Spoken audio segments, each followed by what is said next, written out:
Et l'attaque de Margot Dajou. Margot Dajou qui attaque en effet à quelques centaines de mètres de la ligne d'arrivée. Va-t-elle garder cette première place? Léonie Perriot qui reste au contact, qui essaye de répondre à l'attaque. Va-t-elle conserver son titre de championne de France? La petite descente avant d'entrer dans la dernière ligne droite. Léonie Perriot qui réaccélère de nouveau. Margot Dajou qui répond. Le mano à mano aura duré toute la course. Qui va être championne de France du cross long féminin?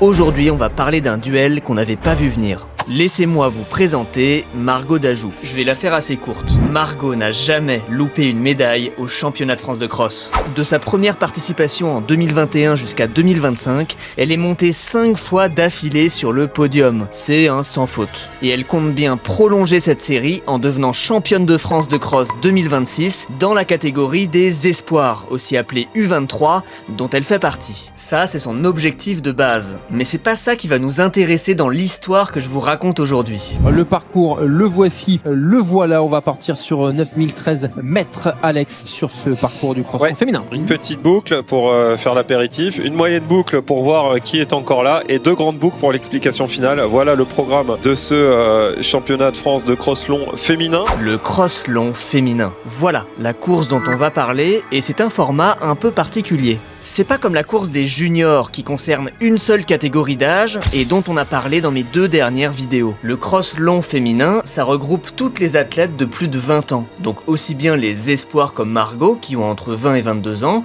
que les seniors qui sont un peu plus âgés. Et les seniors, c'est la cour des grands. C'est la catégorie la plus relevée en termes de niveau, la plus haute marche à l'échelle nationale. Pour vous donner une idée, Margot a terminé 23e du cross long en 2025. Et parmi les 22 adversaires qui l'ont battue, il y a seulement 2 espoirs. Donc elle a remporté la médaille de bronze dans sa catégorie, mais les premières places du classement, c'est quasiment que des seniors. Et la senior qui a gagné cette course, la tenante du titre de championne de France du cross long féminin qui avait écrasé la concurrence, c'est Léonie Perriot, vice-championne du monde de triathlon en 2025, 5e des Jeux Olympiques de Tokyo en 2021. Voilà, la grande favorite de cette édition 2026 des championnats de France de cross long. Donc si vous avez bien compris, Margot et Léonie ne font pas partie de la même catégorie d'âge, mais elles sont toutes les deux sur la même ligne de départ d'une course toujours promise aux seniors. Enfin, presque toujours.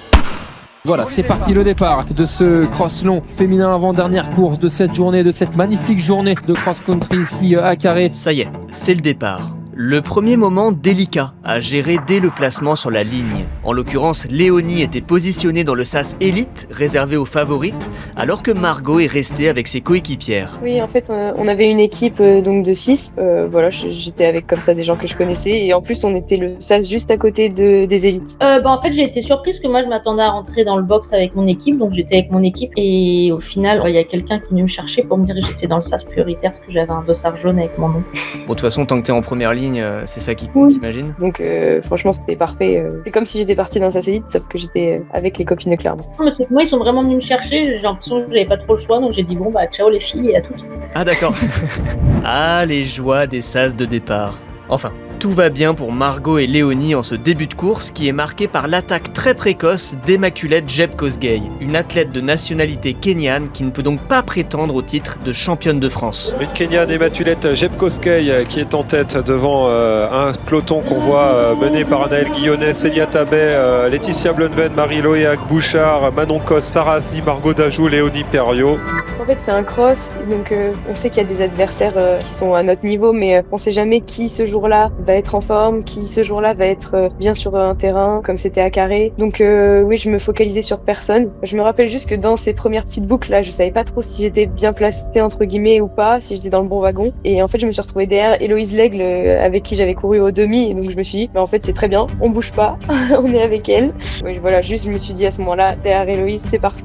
Derrière la Kenyane Immaculate Jeb Kosgei, on retrouve un groupe très fourni avec l'ensemble des favorites, dont une qui se fait un peu discrète. Alors ce qu'on peut voir déjà, c'est que 3 athlètes se découvrent un peu en ce début de course. Marie Bouchard, Anaëlle Guillonnet, Célia Tabet, ce sont elles qui donnent le tempo. Marie Bouchard et Anaëlle qui se relaient. En revanche, la championne de France en titre, Léonie Perriot, elle est pas en retrait, elle est tout de suite derrière elle, mais pour l'instant, on sent bien qu'elle n'est pas dans la bagarre encore. Non, moi j'étais vraiment plus dans le contrôle, à vouloir suivre les filles, et puis j'avais pas fait de spé non plus, hein. J'axais vraiment ma prépa sur le tri et nous ça reste sur de la route. Donc c'est vrai que j'avais pas fait de spé, que ça soit avec des petites bosses ou des changements d'allure, des changements de rythme. Donc peut-être un peu moins de repères aussi, c'est quand même pas pareil qu'un triathlon, donc tu savais peut-être pas forcément trop où t'en étais. Donc c'est pour ces raisons qu'au début je m'étais dit allez, je reste avec le groupe de tête et puis on verra. Et c'est ainsi que les athlètes commencent leur moyenne boucle. Et alors ça, c'était vraiment pas clair pour tout le monde. Le cross long féminin 2026, c'est une petite boucle, une moyenne et 2 grandes. Mais faut pas oublier la fameuse boucle de départ, qui est une sorte de petite boucle supplémentaire. Tu t'es fait avoir par la boucle de départ, c'est ça? Ouais,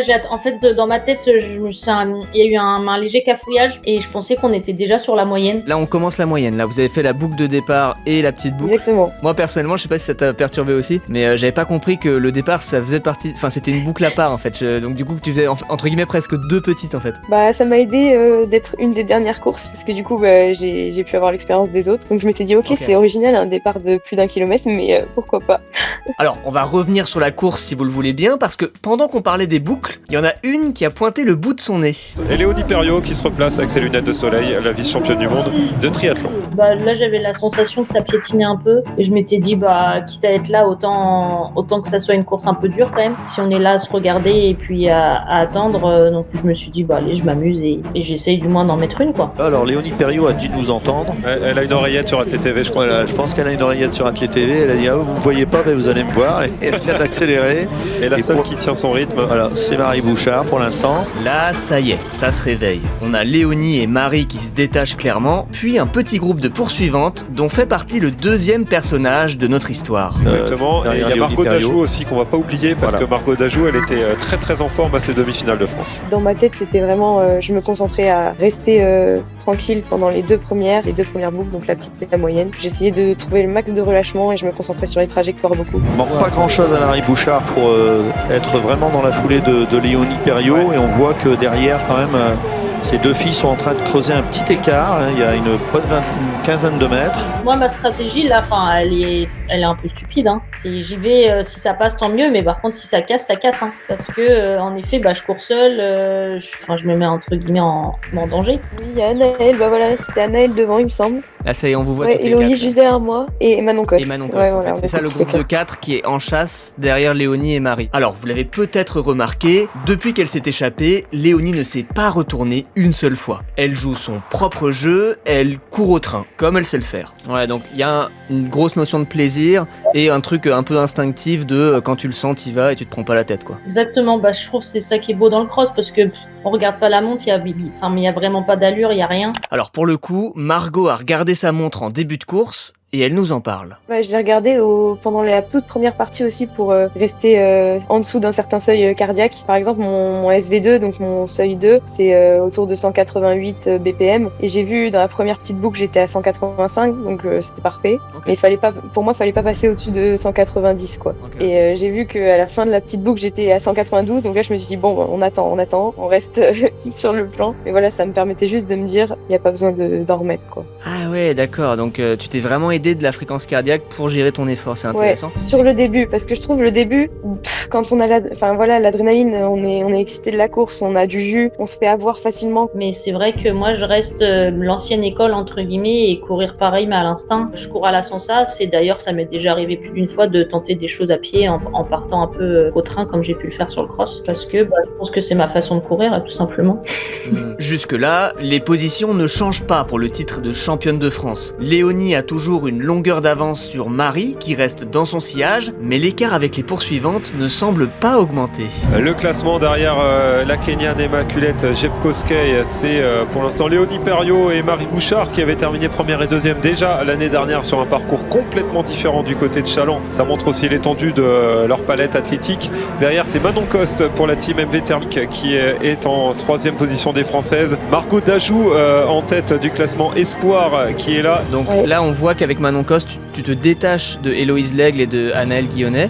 Tu t'en rends compte ou pas? Alors, je m'en rends compte dans cette ligne droite là, quand on repasse sur la ligne de départ. Je m'en rends compte et j'ai même hésité un moment à dire à Manon on se relaie pour rentrer. Mais je l'ai pas dit parce que, enfin voilà, j'étais quand même bien dans le mal déjà. La différence à noter, c'est que Marie et Léonie sont en train de lutter seules depuis un bon moment, alors que Margot a toujours été accompagnée. C'est un détail qui pourrait avoir son importance. On est encore loin de l'arrivée, donc il peut encore se passer beaucoup de choses, d'autant que l'écart est vraiment minime et que derrière, c'est loin d'être terminé avec Margot Dajou, Manon Coste et Héloïse Lègle. Bon, je pense que ces filles-là, bientôt, elles vont se dire, mais on peut aller chercher devant, quoi. Donc là aussi, il va y avoir une autre lutte. Donc on est loin de nos surprises quand même, je pense. J'étais là à me dire, bah allez, je fais ma course et puis on verra. Enfin, surtout, je pensais vraiment que Marie était derrière moi. Sauf que là, en fait, je m'aperçois qu'elle est jamais vraiment rentrée. Elle est toujours restée à quelques mètres. C'est dingue. Donc, et là, je crois que j'ai lâché Manon. Et derrière, on voit un petit écart. Voilà. Tu as profité des 3 petites bosses là pour la distancer alors? Bah ouais, entre les 2 montées consécutives avant là dans la forêt, plus les 3 bosses, ça a suffi à faire un petit écart. Margot Dajou qui en plus est espoir, donc elle joue en plus le titre dans sa catégorie des moins de 23 ans. Pourquoi pas faire mieux, parce que là elle ne perd plus de temps sur la tête de course. L'écart s'est vite creusé à 20 mètres comme c'est le cas actuellement, mais sur Marie Bouchard et même sur Léonie Perriot, pour l'instant elle fait jeu égal, donc dans la dernière partie de course, un écart de 20 mètres ça peut se combler finalement assez facilement. Et là c'est bientôt mon moment préféré de toute la course. Vous le sentez, n'est-ce pas? Ça, j'étais focalisée sur moi et à me dire bah peut-être que ça va revenir. Enfin, je savais que c'était pas loin parce que j'entendais qu'on encourageait, mais par contre j'avais aucune notion de où les filles pouvaient se trouver. Ouais. Et là je crois que pour la première fois depuis très longtemps, il y a moins d'écart entre Marie et toi qu'entre Marie et Léonie. Et là ça commence à être un petit tournant quand même. Ouais, et à ce moment-là, juste après la petite butte qu'on a vue, il y a un copain de club qui m'a dit tu peux vraiment gagner. Et Margot Dajou vient de faire la jonction avec Marie Blanchard, elle la passe immédiatement. Alors là ça va être très intéressant parce que si elle continue sur sa lancée, elle va revenir sur Léonie et la réponse de Léonie va être évidemment très intéressante. Et ça c'est la réponse de Marie là qui est en train C'est déjà ce qui est en train de se passer. Regardez Marie Louéac-Bouchard qui du coup répond à Margot Dajou. Elles sont en train de revenir du coup toutes les deux sur Léonie Perriot. Et en fait quand je la passe, ça lui fait un peu un électrochoc et du coup elle se remet à accélérer, et ce qui nous fait revenir sur Léonie en 2 secondes. Le trio de nouveau réuni, ou en tout cas nouvellement réuni sur ce cross-long féminin, alors que l'on va rentrer bientôt dans la dernière grande boucle de ce parcours. Malheureusement pour Marie, le trio ne se reforme pas. Elle décroche légèrement. Alors là, ça va être vraiment un élément intéressant, parce que quand vous revenez comme ça sur une de vos adversaires, si vous avez les moyens de la tuer tout de suite, vous le faites, quoi. Faut pas hésiter, parce que une course, c'est pas seulement une victoire physique, c'est aussi une victoire, on l'a dit tout à l'heure, dans la tête. Et c'était incroyable à ce moment-là. Ça va vite. Et tout le monde criait parce que je venais de remonter, donc là tout le monde était... Ouais, parce que, Léonie Perriot, championne de France en titre. Vice-championne du monde de tri. Entre autres. Et moi je me disais, c'est ouf de faire un duel avec elle.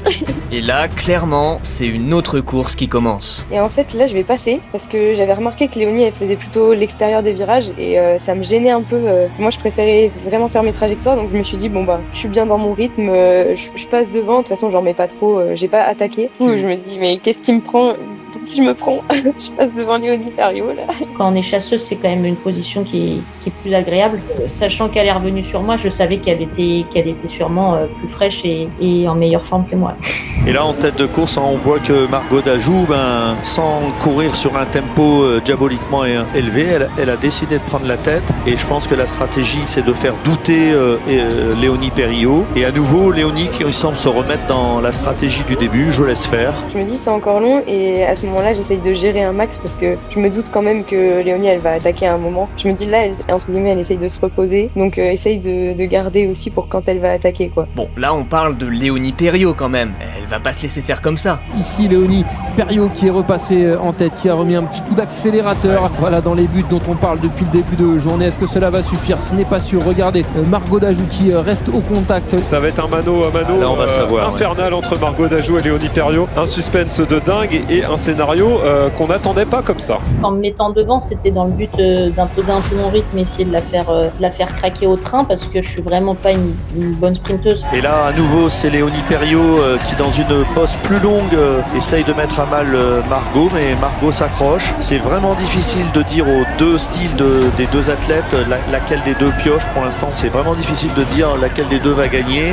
Pendant ce temps-là, Immaculée Jepkosgei franchit la ligne d'arrivée après un impressionnant cavalier seul, mais le suspense est un peu derrière. On revient sur le titre de championne de France parce que rien n'est dit entre ces deux athlètes. Ça va se jouer au sprint. On l'a dit, oui, ça va être un sprint final sur la ligne d'arrivée entre ces deux femmes, entre ces deux athlètes. Tu la laisses devant pour l'instant. Enfin, vous êtes quand même côte à côte là. Je vais passer devant, je vais passer à l'intérieur. Comme je l'ai dit, je faisais que l'intérieur pour la BAM. Elle en met une petite, je me retrouve un peu à sa hauteur. Je dis, oh putain, peut-être pour une fois, je vais réussir à gagner. Après, quoique, le seul sprint que j'ai gagné de ma vie, c'était sur un France de cross. Je me suis dit, peut-être que ça va se reproduire. Et l'attaque de Margot Dajou. Margot Dajou qui attaque en effet à quelques centaines de mètres de la ligne d'arrivée. Va-t-elle garder cette première place? Léonie Perriot qui reste au contact, qui essaye de répondre à l'attaque. Va-t-elle conserver son titre de championne de France? La petite descente avant d'entrer dans la dernière ligne droite. Léonie Perriot qui réaccélère de nouveau. Margot Dajou qui répond. Le mano à mano aura duré toute la course. Qui va être championne de France du cross long féminin? Margot Dajou ou Léonie Perriot? Margot Dajou qui réaccélère. Margot Dajou pour le Clermont-Auvergne Athlétisme. Margot Dajou, championne de France du cross long féminin. Au final d'une magnifique course de Margot Dajou. Quelle course nous ont donné ces deux athlètes aujourd'hui. La médaille d'argent pour Léonie Perriot qui cède son titre national à Margot Dajou ici à Carré. Ça doit être un déluge d'émotions dans ta tête. Enfin, tu ne peux pas réaliser. Ouais, c'était fou là. Puis toutes les filles, elles étaient là. Oh, qu'est-ce que tu nous as fait? J'étais là, mais je comprends pas ce qui m'arrive. Franchement, je suis trop contente. C'est trop bien pour Margot. Et moi, je suis vraiment satisfaite de ma course en fait. J'ai même un peu oublié que c'était tout ça pour une vidéo. J'étais vraiment, je regardais la course quoi. Mais pour le coup, je reviens sur Margot, mais je trouve ça génial que ça soit une espoir 2 qui puisse un peu bousculer la hiérarchie en cross. Ouais. Merci Margot et Léonie pour les interviews, j'ai adoré cette histoire. C'est la 3e fois que je fais ce format et vraiment je m'en lasse pas. Alors, il y en aura un 4e bientôt. Il y a une autre course de carré que j'ai envie de raconter. D'ici là, prenez soin de vous, merci beaucoup pour le soutien, c'était Allô les coureurs, ciao. Margot qui me dit là, je réalise pas, je comprends pas ce qui s'est passé, qui profite avec ses supporters là-bas. Je pensais pas du tout pouvoir remonter, j'ai fait ma course, j'ai fait comme si j'étais seule. Et même quand je rattrapais les filles, je me disais reste dans ta bulle, force pas trop. Et purée, je suis contente de pouvoir lancer ce sprint et je réalise pas.